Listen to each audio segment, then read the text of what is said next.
কোন দলকে পছন্দ করে, কোন দলের খেলা পছন্দ করে সেই দলকে সাপোর্ট করার বিধান কি? মুহতারাম হাজিরিন, হারাম আর নাজায়েজ খেলার সবকিছুই নাজায়েজ, এটা হলো স্পষ্ট কথা। যেটা নাজায়েজ সেটা পুরোটাই নাজায়েজ, পুরোটাই নাজায়েজ। যেমন আমাদের শরীয়তে শুকর খাওয়া হারাম, শুকর খাওয়া হারাম। এই শুকর খাওয়া যেমন হারাম, শুকর প্রতিপালনও হারাম। শুকরের গোশত যেমন হারাম, রক্ত হারাম, চর্বিও হারাম, সব হারাম।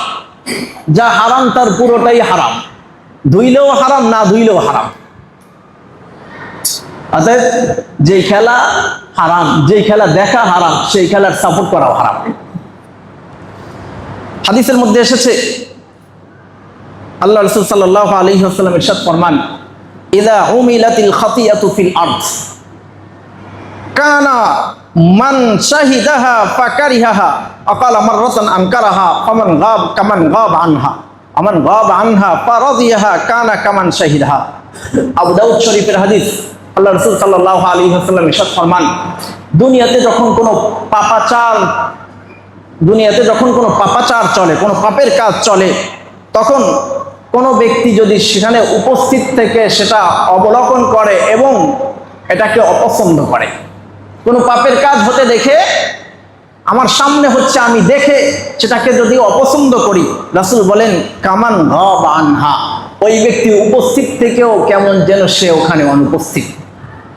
আর আমান গাব আনহা ফারাদিয়াহা কানা কামান শাহিদাহা, আর যে ব্যক্তি অনুপস্থিত কিন্তু অনুপস্থিত থেকেও এটার সমর্থন করলো, অনুপস্থিত থেকেও এটার প্রতি সন্তুষ্টি প্রকাশ করলো, রাসূল বলেন কানা কামান শাহিদাহা, সে কেমন যেন ওই জায়গায় উপস্থিতি ছিল। তাহলে কোনো হারাম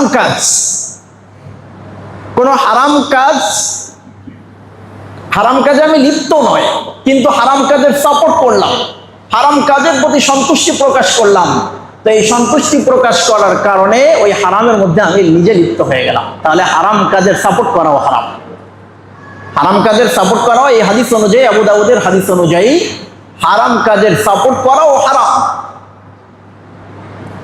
তাহলে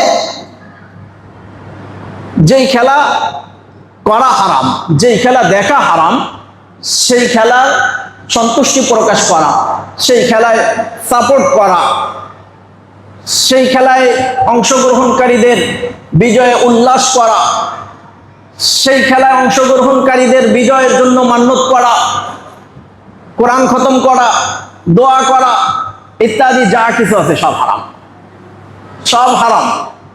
বললেন যে দোয়া করা তো ভালো কাজ, কোরআন খতম করা তো ভালো কাজ, কিন্তু উদ্দেশ্য কি? হারাম কাজের জন্য দোয়া করা হচ্ছে, হারাম কাজের জন্য কোরআন খতম হচ্ছে। তাহলে একটা তো হারাম কাজের সাপোর্ট করে গুনাহ হচ্ছে, আর একটা হলো হারাম কাজের জন্য শরীয়তে ইসলামের গুরুত্বপূর্ণ বিষয়কে ব্যবহার করার কারণে আবার গুনাহ হচ্ছে। অতএব এই হারাম কাজের সাপোর্ট করতে গিয়ে কেউ যদি দোয়াও করে, মান্যত করে, কোরআন খতমও করে, দান সদকাও করে, তাও হারাম। সালাম হাজিরি, কথাগুলো একটু শক্ত হয়ে গেল, বাস্তবতা বলছি, আজকে আমাদের উন্মাদনা এত বেশি যে এরকম শক্ত কথার পরেও আমরা ফিরব না। এরকম শক্ত কথা বারবার আমাদের কানে আসার পরেও আমাদের যুবক ভাইরা ফিরবে না। রাস্তার মোড়ে মোড়ে তারা আজকে বড় বড় পর্দা সাজিয়ে এরপরে খেলা দেখার আয়োজন করছে, খেলা দেখার আয়োজন করছে। বহু যুবক এখানে আছে, আজকের এই বয়ান শুনছে, তারা জানছে যে এই খেলা দেখা হারাম, তারপরও এখান থেকে ফিরে গিয়ে এই পর্দাটাকে সরাবে না তারা, বরং এটাকে উন্মাদনা হিসাবে নিয়েই যে হুজুরের কাজ করবে, আমরা আমাদের কাজ করি। তাই যুবক ভাইরা, এই দুনিয়ার জিন্দেগি সামান্য কয়েকদিনের জিন্দেগি। আজকে তোমার যৌবনের উচ্ছলতায় তুমি গুনাহে লিপ্ত হচ্ছ, তোমার কাছে মনে হচ্ছে যে আমার জীবনটা এখনো বহু বাকি, তওবা ইস্তেগফার করে পরে শুধরে যাব। আরে ভাই, তোমার মতো বহু যুবক একেবারে অল্প বয়সেই শেষ হয়ে গিয়েছে, অল্প বয়সে আখিরাতের যাত্রী হয়ে গিয়েছে। 14-15 বছর বয়সী কত ছোট বয়সী বাচ্চাদেরকে, কিশোরকে আমরা দাফন করে আসছি। এই যে গত কয়েকদিন আগে আমাদের আবুল খায়ের ভাই চলে গেলেন, আমরা এখানে যারা উপস্থিত আছি তাদের অনেকের থেকেও তিনি বয়সে ছোট, কিন্তু চলে গেছে।